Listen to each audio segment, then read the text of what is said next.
Welcome, everyone. We are here at like week 2, and I have brought a very special guest in. Someone you've heard me talk about a lot, but have never met. So I am very, very excited. I'll introduce her in just a second. But hey, guys, I see a lot of you found the chat again. We have the live streaming chat, and you guys get to ask questions during the show into there, so feel free to do that. There's no big long lags like used to be in the old Danny App TV. This is now I see what you're typing almost when you're typing it. There we go. All right. I know I confuse you guys. I know. I do my best. As long as I keep you confused, then you don't notice all my mistakes. See how it is. So anyway, so let me get right to introducing my beautiful daughter, Jennifer McGinnis. And she's about ready to kill me for bringing her in the studio to do this to her. But something happened this week that was really worthy of us talking about with all of you, because this is a very good point of something that happens and I don't know anybody that stuff doesn't happen, right? Stuff happens. And many times we want to just go into that panic mode and that, oh my gosh, I have to what am I going to do? I don't know. It's going to make sense in a minute what I'm talking about. So those of you who kind of follow me know that I am in the middle of this humongous move. I am moving my business, my inventory, and my mom over into my home. And I'm looking at having to be out of there by the 15th. And I'm looking around going, this is just not happening. And it's just about ready to start calling the movers to come and help me get packed up and get the last of it moved and do all that. So things kind of lined up. I actually have a pickup truck right now, because my SUV got hit and the insurance covered it, and I got a rental vehicle. So I got a truck. So I've got this truck, and they keep calling and saying, I'm sorry, Mrs. Ackerman, we don't have your vehicle done yet. And I'm like, take your time. So it's worked out really good that way. Well, and then Jennifer calls me Wednesday morning. They how did they phrase it to you? They dissolved my position at the company. Her position was dissolved.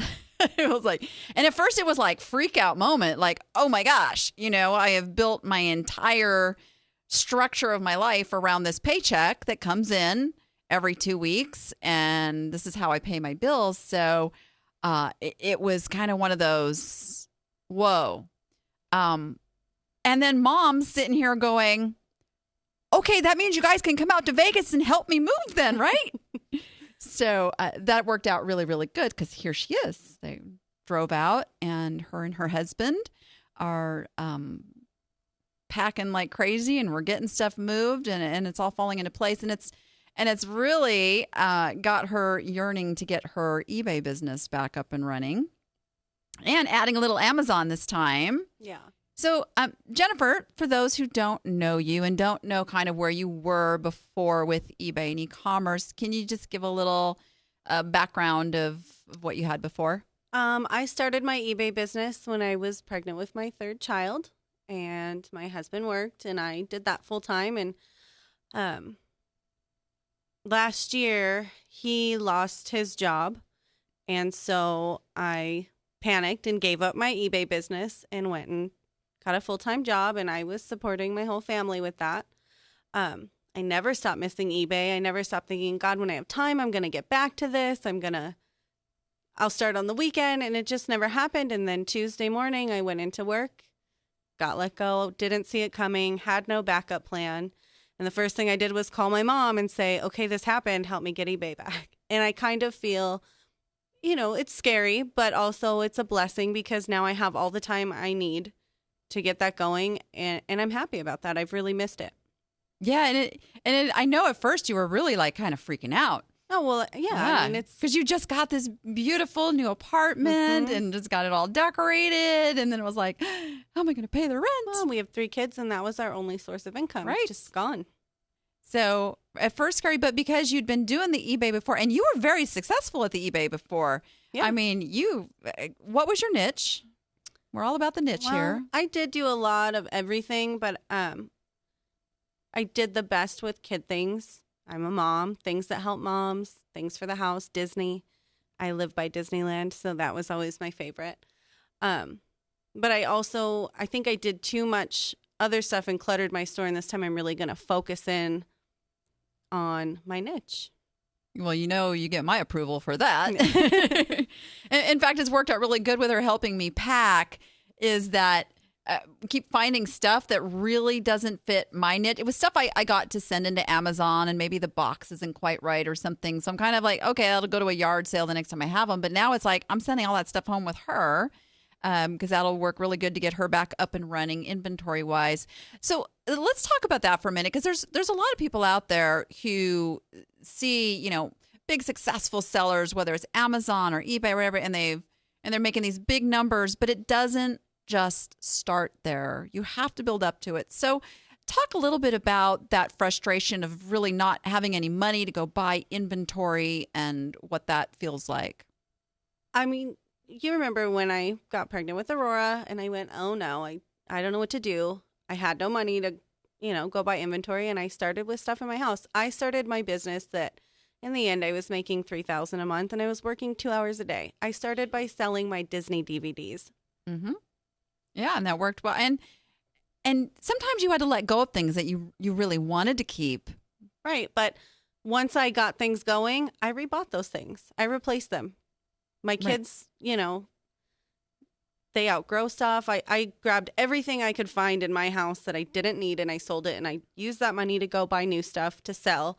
And it just kind of grew to the point that I had actual profit that was like, okay, I can get new inventory. I'm paying bills. It just kind of can only go up. Yeah. And one of the things, the reason you picked this niche, and just so tell everybody how old my grandchildren are. My oldest is going to be 12. My middle son is going to be 8. He's going to be 8. And then my youngest is going to be 3, my little girl. Yeah, and if anybody's doing the math, my littlest ones are soon to be 8 and 10. So it's quite an interesting little family unit we have.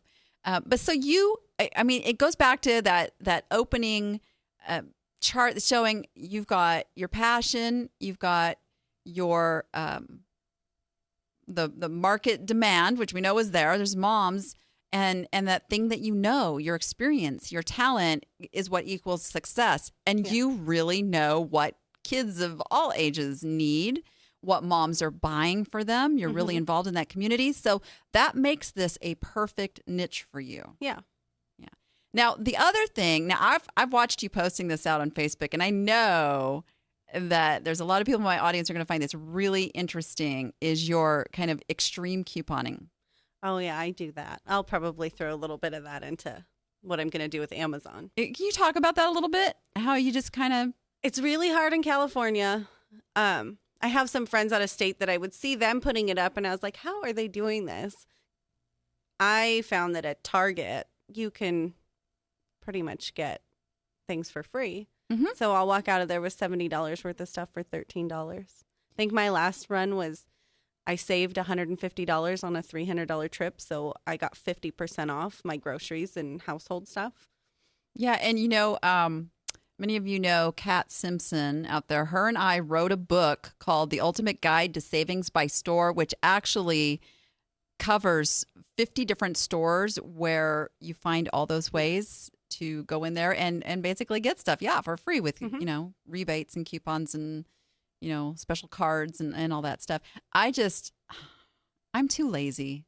I'm just too lazy. I just can't do it. I can't bring myself to do keeping track of what discount goes where. I know it's bad. I'm leaving money on the table. You can make money. I think on one of my trips, I actually spent $6, got $50, $100 worth of stuff. I don't remember. I spent $6 and I got $25 in store credit gift certificates to come back the next time. So I actually got paid to go to Target just by going on the internet and printing coupons and And the reason that this is so important and interesting to my audience is not just because of the stuff you can get for yourself, But for resale. but for resale. And so I'm going to be working with Jennifer. She doesn't even know this yet.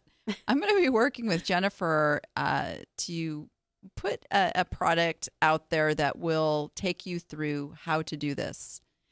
Because, I mean, it is money that people like me are leaving on the table because I just don't understand it all. And I just, when we wrote the book, Kat wrote about all the retail places because, I mean, that's what she knew. And I stayed away from that. And I wrote about thrift stores and things where now, I can tell you how to get, 20% off at Savers and which days to go to Goodwill. But, but the retail end of it is becoming so important because of Amazon and retail arbitrage. So we're gonna be working on that. Let's see how we're doing. I gotta watch my time this week because I don't want to just cut you guys off flat like I did last week. I'm being a good girl and watching the clock.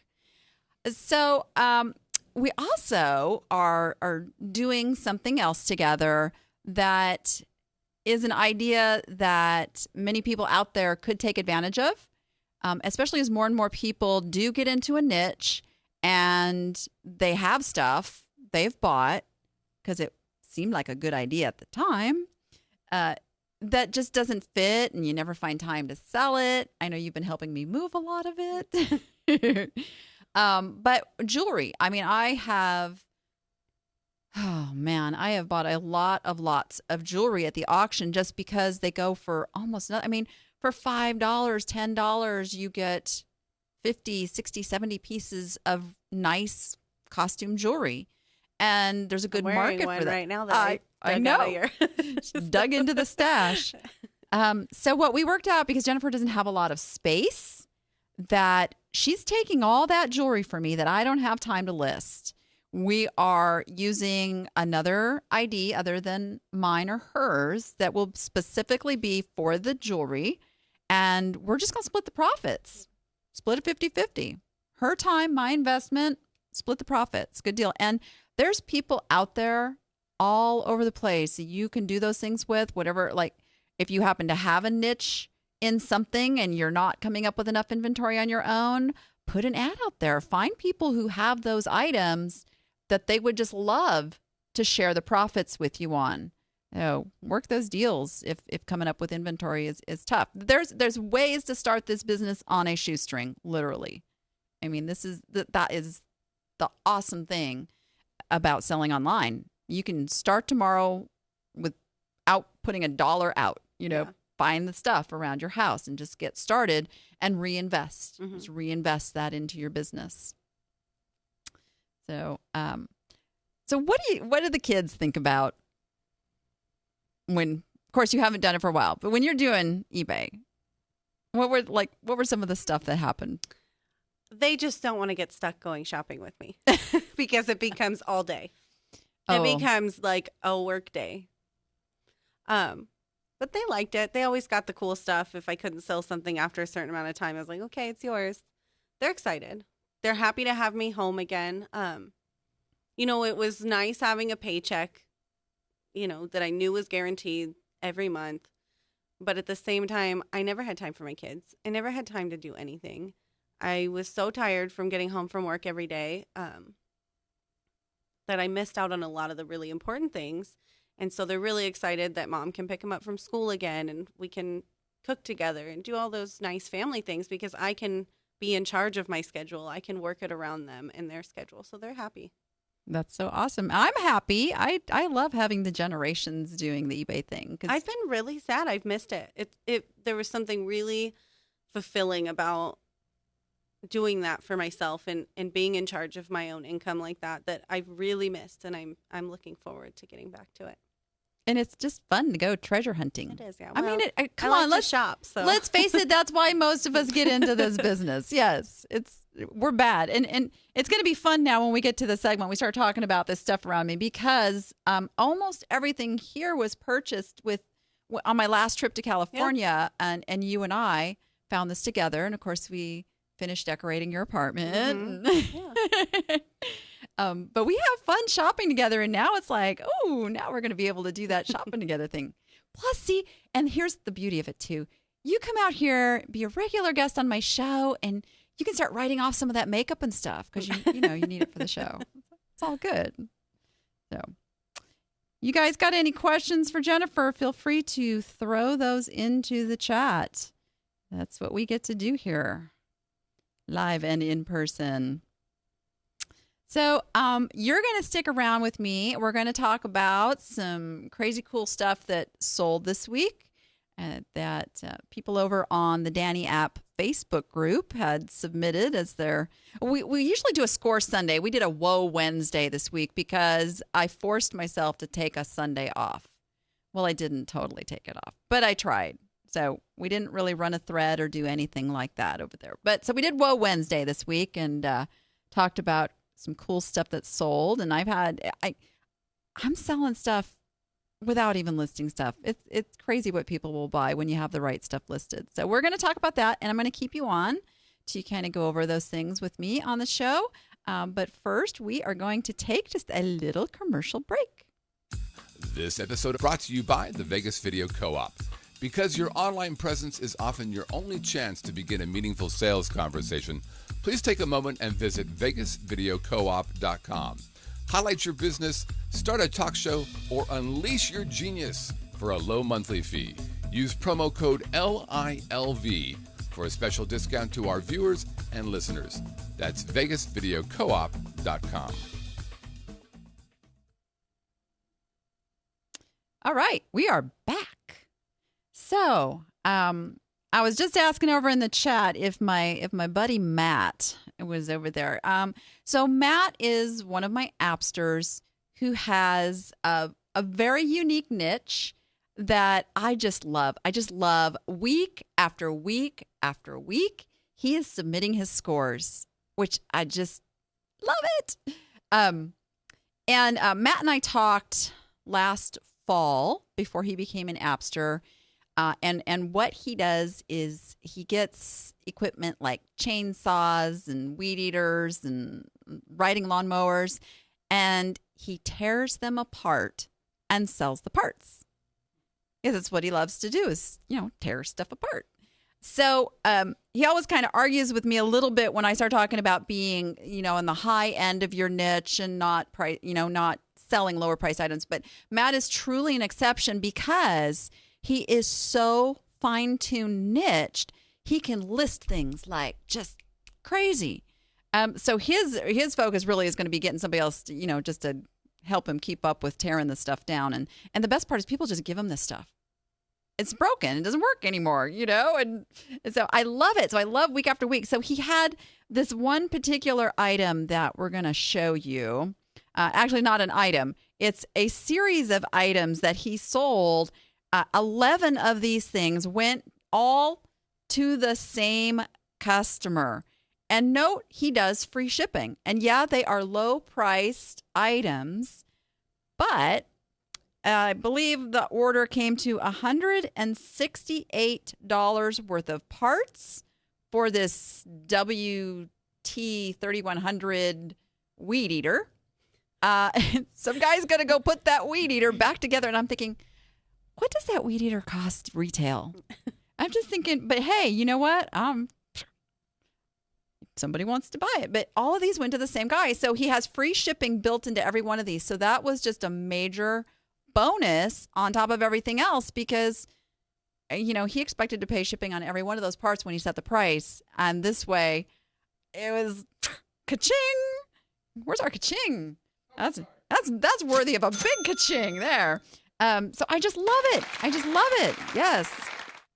So just because I am always preaching about don't leave money on the table and price high, if you have a niche where you're doing sell similar, you can be on the lower end because it's no longer having to worry about every single one of those as individuals. You just keep listing them and you just keep managing your inventory and turning it over. So I love Matt's business model. Love it, love it, love it. So good job.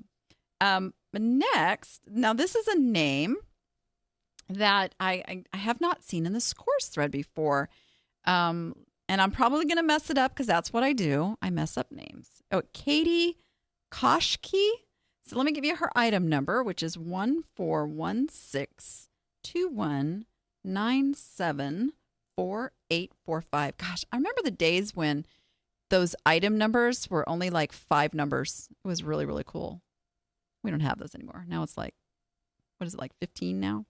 Anyway, this is a Philips on-site heart start oh, good golly.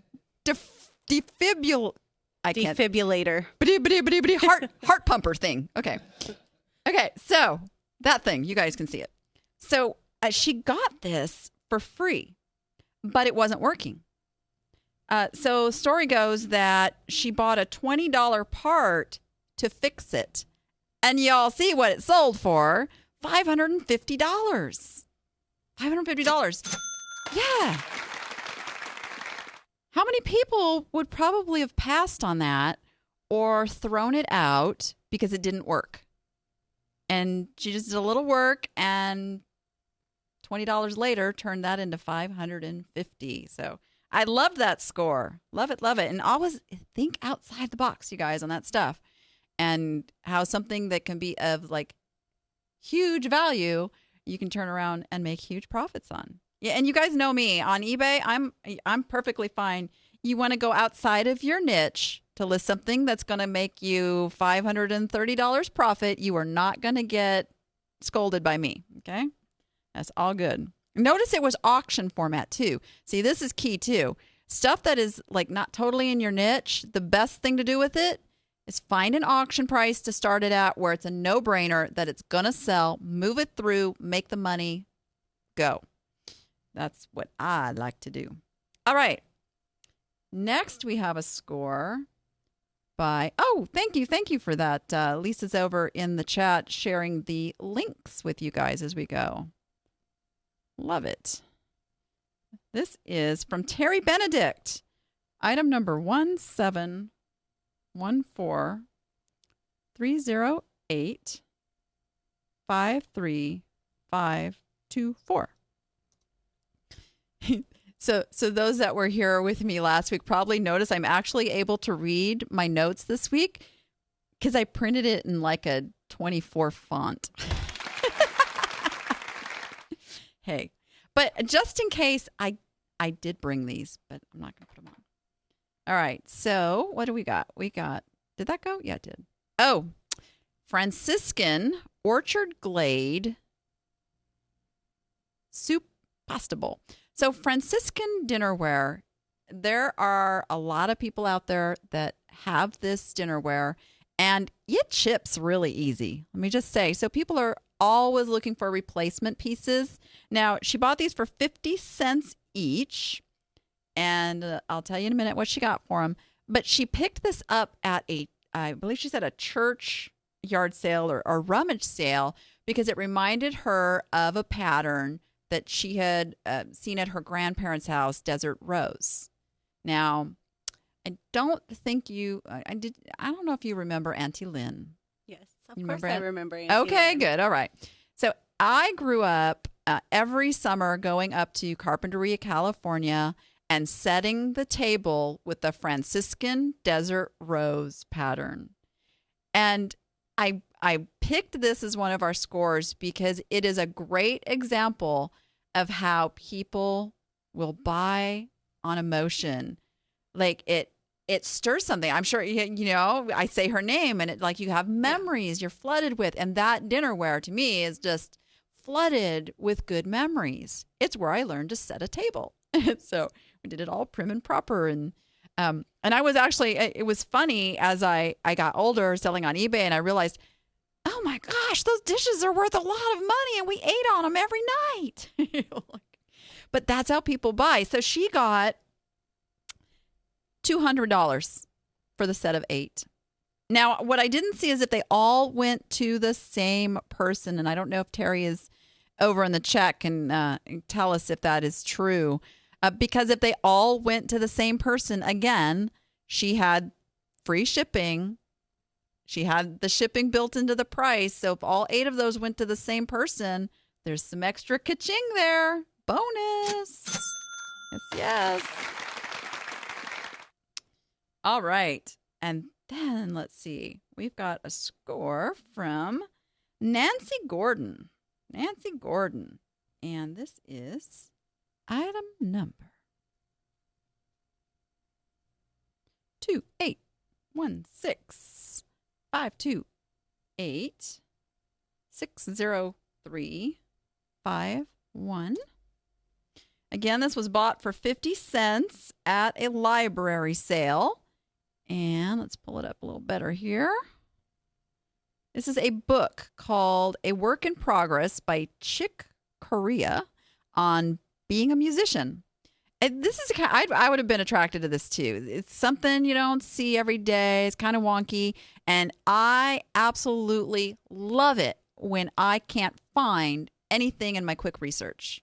Now, when I'm out searching books, I don't know what you guys use. I love the Amazon Flow app. If you guys have used that, get that app. It doesn't work so good for other products, but you can go through a bookshelf literally in like a minute because it's picture technology. So it scans the picture, pulls up if it finds one, and it's just boom, boom, boom. And you can see, I mean, obviously we know there's a lot of penny booksellers out there. I still don't understand that business model. It makes me crazy, but it is what it is. So anything that is being sold by a penny bookseller is a pass, obviously. And they're making their money on the shipping because Amazon pays like $3.99 as like a base shipping. So they're selling it for a penny and it probably costs them $2 to ship it. So they got like $2 built in there somewhere. The mass volumes. You guys don't want to be one of those. I mean, you have to do mass volumes to make any kind of money. But when you find something that doesn't come up as anybody else having it, those, my friends, are the potential scores. Not all of them will be a score. Some will be duds.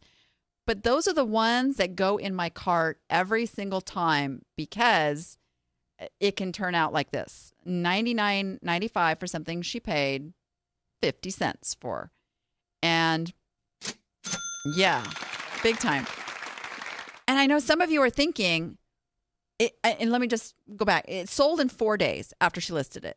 And so some of you are probably thinking, oh, she could have got more. She could have priced that higher. I know we all do that, right? But here's the thing. Actually, here's two things. Number one, you can't go broke making a profit. So don't ever feel bad that you made nearly, $100. Yeah, thank you. $100 profit on an item. It's all good. Even if somebody else is going to go on and make some more money. You turned that sucker in 4 days. Boom. You've got $100 to go back and find more $100 items. But the other thing is, these are really good items to put on auction format. Everybody's always asking me, I'm not sure how to list this item. So if you've got something that nobody else has listed and you can't find any data to give a market value, those are the very items that are worth trying at auction.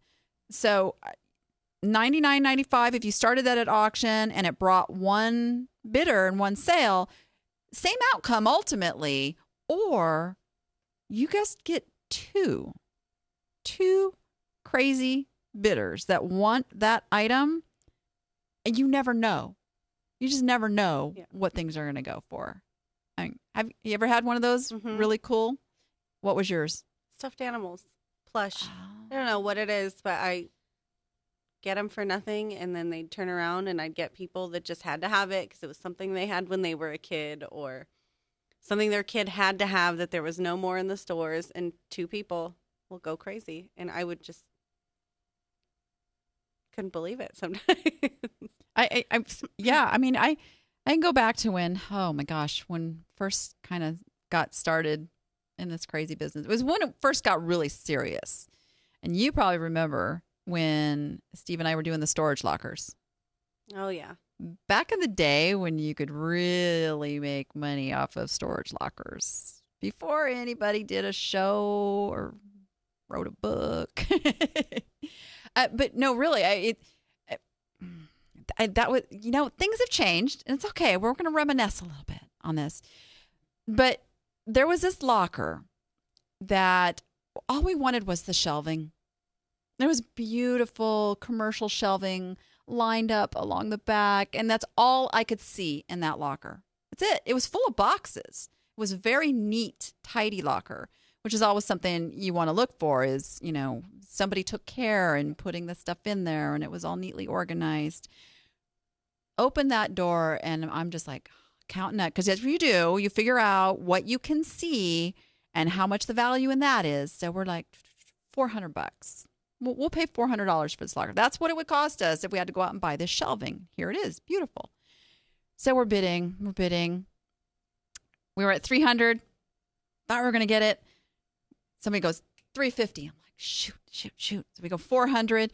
And you know, the adrenaline starts rushing because you know you're going to have to make that decision. If somebody goes higher, then you have to like think really quick and go, oh, am I going to go higher? Oh, I don't want to go higher. I don't want to spend the money, but I really want those. But luckily we got it for 400.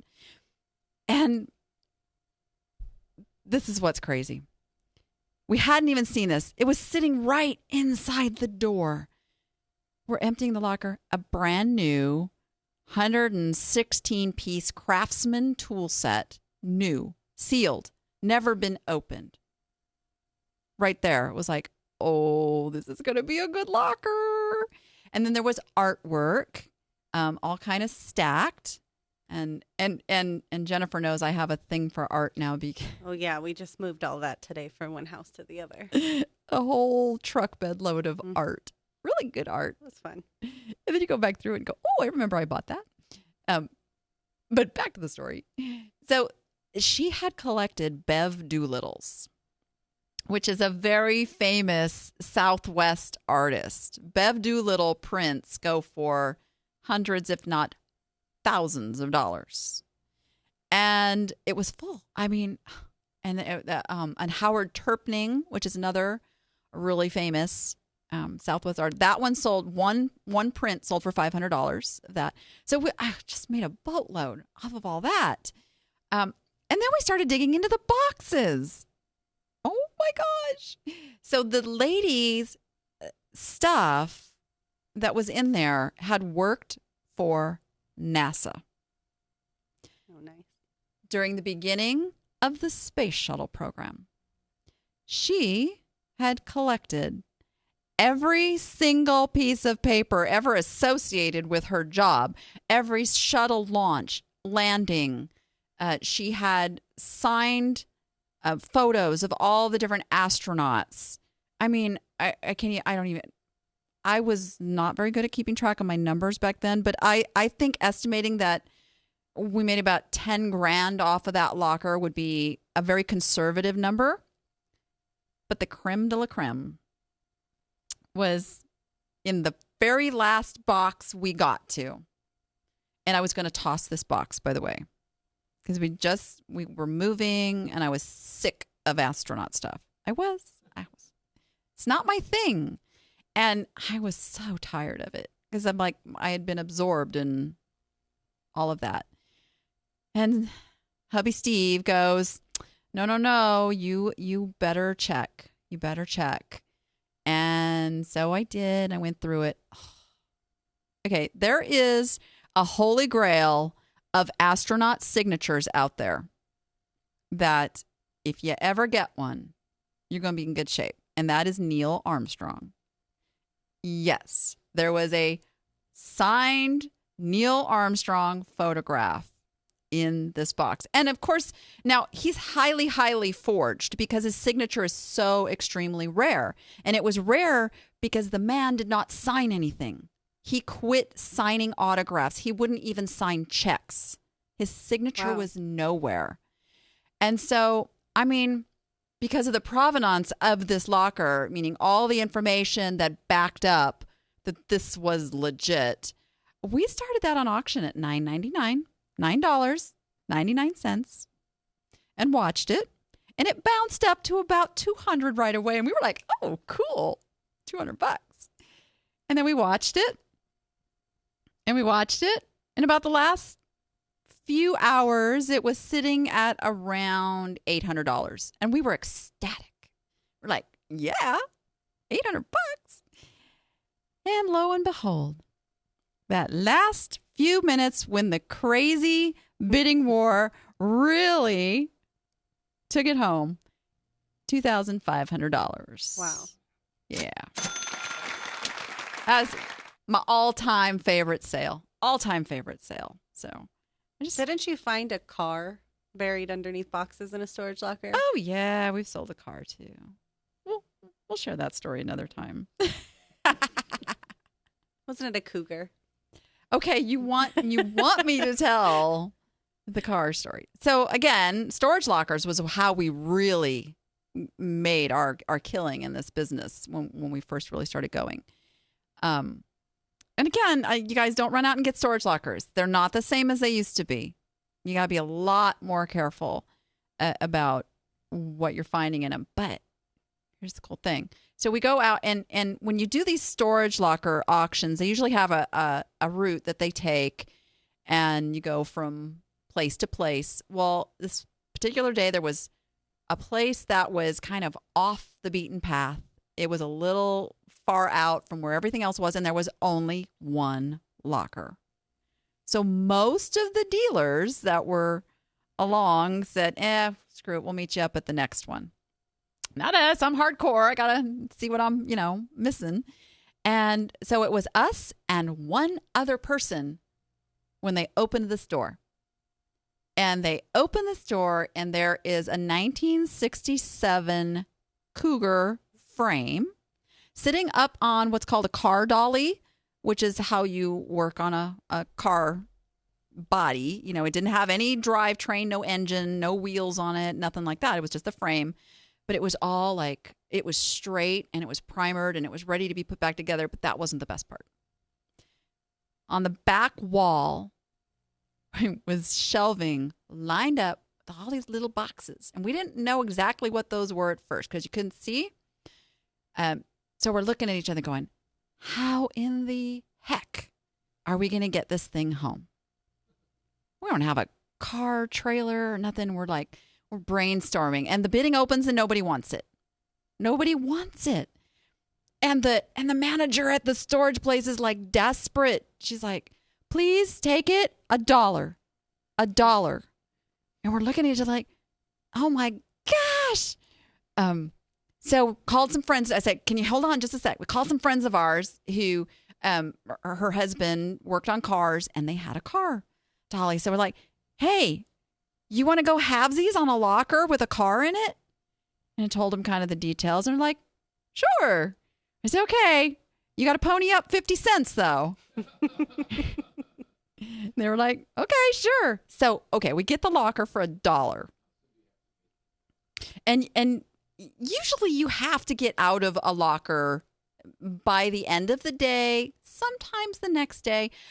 This manager was really cool. She wanted this thing out of this locker and knew we were her only hope. So she said, I'll give you to the end of the week, But we want it, once I own something, I want it in my possession. I'm just a little controlling that way.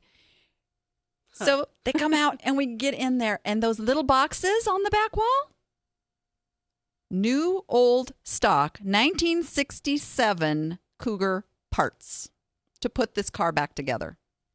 The whole car was in there, right? The whole car, except no engine, no tranny, no drivetrain. So you'd still have to put that part, but all of the original glass, all the original and new old stock part. And the cool thing was, Cougar parts fit Mustangs too. So that's where we really made the money, was because those parts went right over to, and here's the cool thing. So she's like, you sell the little stuff on eBay and we'll take care of the big car parts. I'm like, done. And so that story kind of ended up, though, that her husband fell in love with the car. You know where this is going, right? He wanted to keep it. He wanted to put it back together. So we said, okay, look, why don't you buy us out for $1,000? Ka-ching! They did. Didn't ever have to do any work on that car. We just turned $1, actually 50 cents, into $1,000. It was beautiful. Beautiful. I mean, and you can still get stuff in lockers. I mean, I love storage lockers. Talk about treasure hunt. I have a friend right now who buys them, and if he thinks he has a good one, he says, "You want to come dig this locker with me?" I'm like, ask me a hard question. Yeah, so love lockers, but a lot more risk than there used to be. They sell for a lot higher, and you find a lot less cool stuff in them. That's the only bad thing. So anybody in our chat do lockers? I know it's kind of a thing that people have like passed by. People are still making money. I mean, what, Storage Wars? I stopped watching it like last season. You watch it?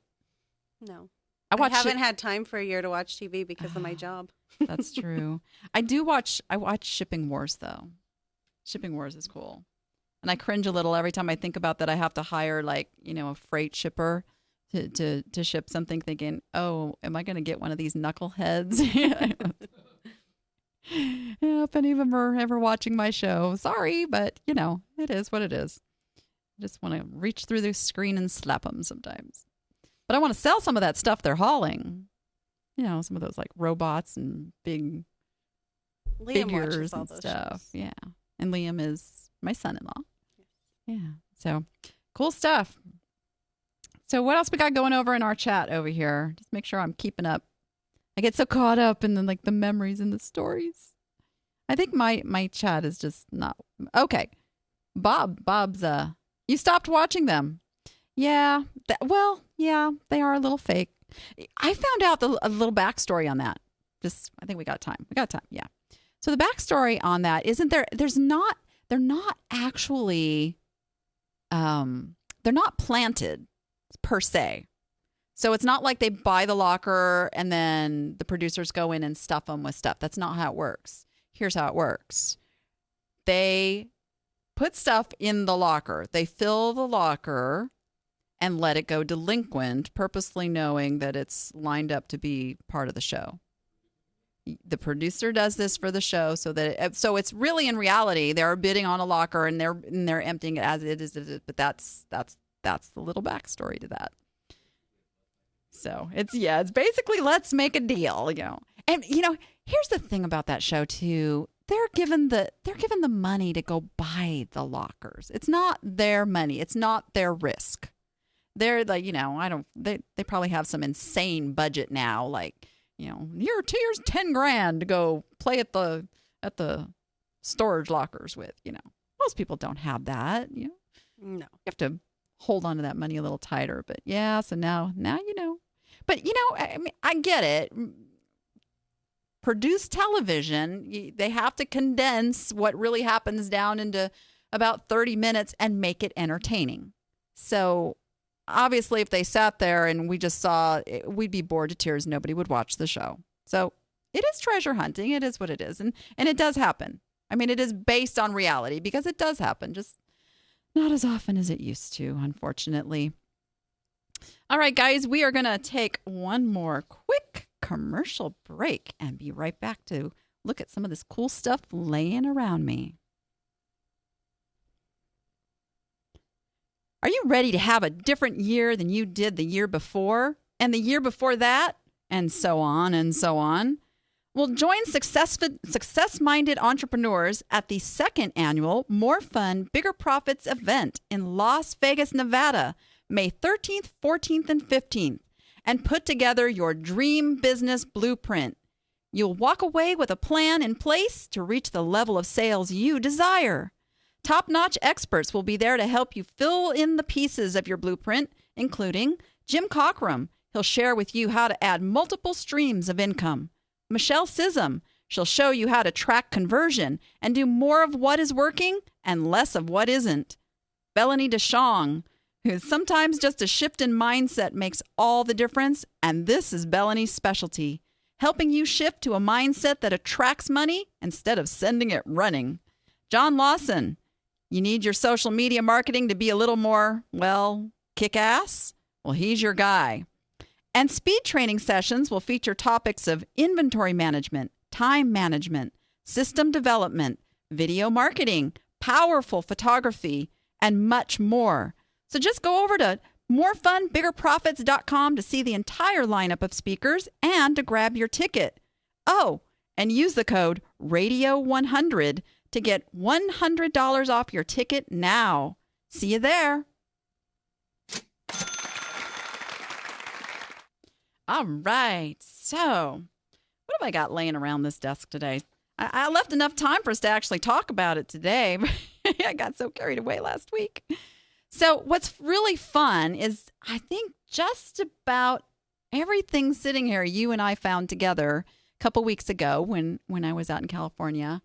I showed a couple things last week, but I promised you guys I'd bring it all back and we'd talk some more about the what was found and why I bought it and how to sell the Sizzle.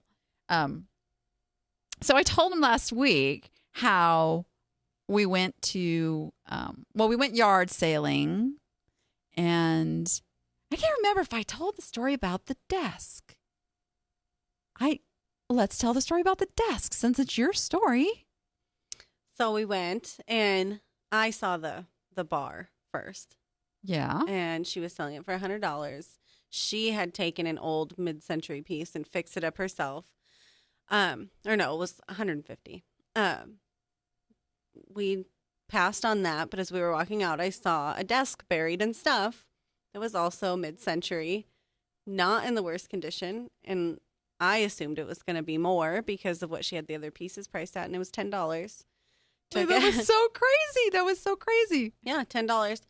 Took it home, grabbed polish from my mother-in-law's house because I didn't have any. It took me 5 minutes. We took pictures. I have about 3 people that want to come take a look at it. Just, And this is kind of the embarrassing part for me. Well, no, it shouldn't be because you're my daughter and, you've learned well. But I didn't spot it. I was also focused on this little cute, little shabby chic looking little bar cart kind of a thing. And I look over and she's like, Mom, isn't that like mid-century? Like, I'm like, oh, yeah. But I wasn't even thinking. She goes, it's only $10. And again, had the truck. That worked out. So, yeah, we loaded that sucker up. And it's cute. And it was marked when we flipped it over. Oh, yeah, it's marked. It's Danish. It's a nice piece. It's the real thing. $10. And so it's so funny how people price stuff. Some stuff they'll be like emotionally attached to, and some stuff they'll just get it out of here. Who'd have thought? So we're going along and we're yard sailing, and we found, I think we were pretty much done. And then we passed a street where it said estate sale. Who can resist a sign that says estate sale? And it wasn't just one, it was 2 estate sales side by side. And I did tell the story last week how the first one we went into, everything was 50% off. It was the last day, and there wasn't a whole lot there. We found a couple things, but the other one, everybody was kind of disgusted at the prices because it was full price. Yeah. And I showed the bronze last week. It was like the first thing I ran into, and then I saw this thing. And you guys know I like weird, wacky, unusual, full of fun little keywords that you can sell the Sizzle with. This is carved stone. I haven't quite figured out what they did to make the head and the feet textured. They almost feel like metal, but they're not. So I think it's some kind of a paint or something. But this was priced at a whopping $9. I haven't done any research or anything. I know for a fact I can get at least $50 for this. Like, not even thinking about it, because it's not something somebody's gonna buy because they're out price shopping, kind of stuff. They're gonna see it and they're going to go, "Oh yeah, that would fit so good in my collection," or, "Oh, I got to give that to I'm always afraid to say a name because it's like, if I got somebody I'm going to offend. No, but you know what I'm saying? It's like, oh, I can give them that wacky gift, and the white elephant gift or whatever. So no brainer. Right next to it was this thing. And I got to look at it first before I show it to you guys, just to remember why the heck I bought this. No, it's Abyssinian, however you say that. It's rock. And it's got, you guys probably can't see it, but it's got a little bit of a iridescence to it when you kind of turn it. So it is a hawk with something on its head that I'm sure means something. But I saw that sitting there and it didn't have a price on it. So what I did, I'd already found this one. I walked up to the guy and said, hey, this was sitting next to this one over here. Is it about the same price? Of course. Little tip. You know, you can kind of give them the reason to price it a certain way. So yeah, got this for, I believe he gave it to me for $8. You know? I think so. And this is, again, without doing a stick of research yet. I know this is $50 or $60. Like, it, no brainer. And I forget, what else did we get at that sale? Oh, I think that the angels came from that sale.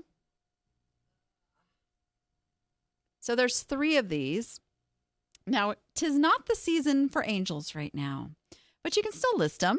There are Christmas collectors. You're not gonna get as high of pricing. These are Holt Howard, HH. I think that's what that is. And these are mid-century, and they will sell for about $30 a piece. And I paid. Oh, that's right. I remember these now because they were priced at $6, and they gave them to me for half price because I was buying a bunch of stuff. So I got the whole set for $9. Gonna sell the whole set for about $90. So I really like to. I don't want to sit on unlisted inventory. This is something that is still something I work on and struggle with, and I know many of you do too. Unlisted inventory, guys, does not make you any money, and in fact, you're really supposed to count it against whatever your profits are in your taxes. So yeah, I want to get this stuff listed within a week of bringing it home and dealing, even if it's a Christmas item, because I know that if I don't do that, what's going to happen? People buy Christmas stuff all year long. They do. Christmas in July. That's like a thing, isn't it? This is true. But what's going to happen if I don't list this stuff? Because you know. It will disappear in your house.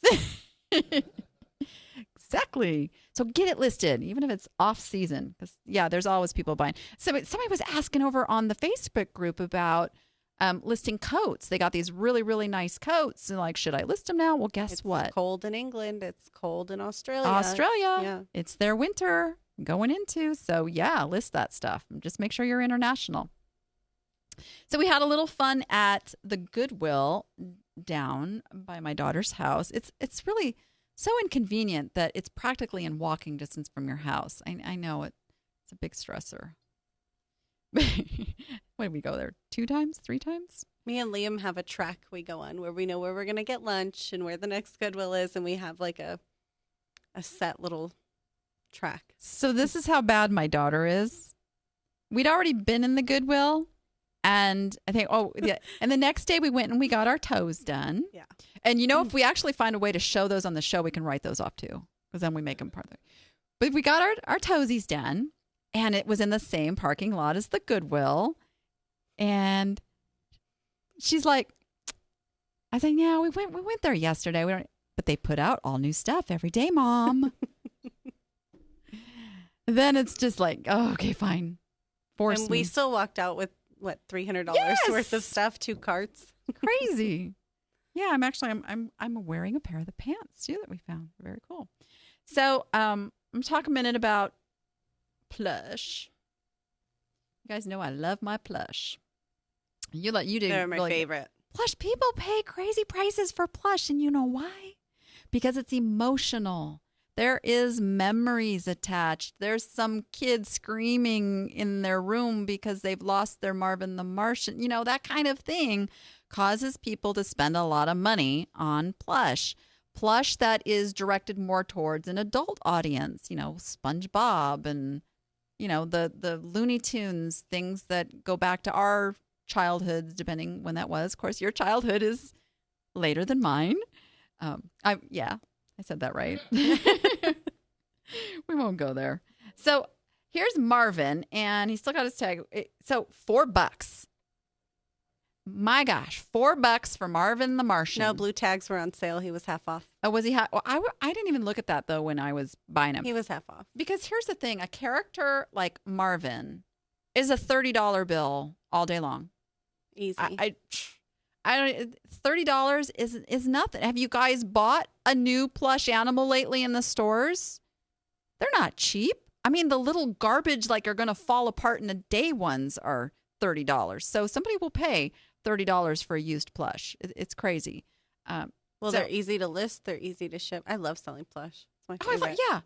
Fold that little sucker up. Maybe, put him. Oh, look, he looks like he's praying. Put him in a little poly envelope and he's on his way. I mean, it's easy. And the giant ones, even the big jumbos, they're still easy to ship. Scrunch them up. Throw them in a bag. Yeah. Scrunch them. They unscrunch. Trust me. They're like memory foam when they open it. So $100 all day long for a big old jumbo plush. Because you know who buys those? What do you think buys those? People looking for crazy gifts to give to somebody, and price is not a part of it. There really are people that have money to spend, you guys. I talk to a lot of people who are like pinching and budgeting and worried about spending, but there's a lot of people out there who can just go drop $100 bill like it's nothing. Yeah. And I know they're shopping eBay. I know they are. I'm friends with some of them. Some of them are going to be at the More Fun, Bigger Profits conference. Just because you have money to spend doesn't mean you don't still want a good deal. And to them, spending that money on eBay is a good deal and a good way to spend their money. Exactly. I mean, that is why designer brands, you can still ask big prices as long as you're coming off of that retail, and they know what the retail is. Yes. They know. If it's, I want a pair of those fancy shoes with the pink bottoms, Louis Vuittons, or however you say that. And there's Jimmy Choo's too. I mean, and people know that those are what, like $5,000 shoes? So they sell still for like $1,500, $2,000, $2,500 used on eBay. Like that's way out of my range. I'll take a fake pair if anybody comes across. I'm good with that. I just want the pretty pink bottoms on the shoes. Okay? Nail polish. Tacky. We don't want to do like. I'm kidding. Redneck Louis Vuitton. I'd never let you get out of the house like that. But seriously, people go looking for those brands. And especially if you are niched and you know that that's your target audience, they're going to come back and shop your shop because they know that you're going to bring them those high quality merchandise and they're still going to get a good deal, but they're still going to spend a boatload of money. And that's what you got to focus on.